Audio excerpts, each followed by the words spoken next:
How to download Google Chrome on laptop and PC. First, open up a browser on your computer. To do this, click on the Windows Start button at the bottom left of your screen. Type Edge with your keyboard. You should see Microsoft Edge come up, which is the default browser for Windows.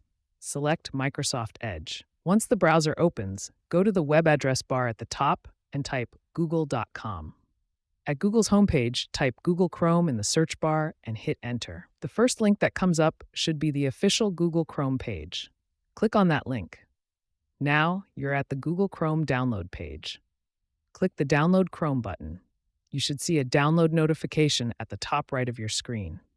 Click Open File when the download is complete. Google Chrome will start to install. This may take a minute or two, so be patient. Once the installation is complete, Google Chrome will open automatically and you can start using it. And that's it. You've successfully downloaded and installed Google Chrome on your laptop or computer.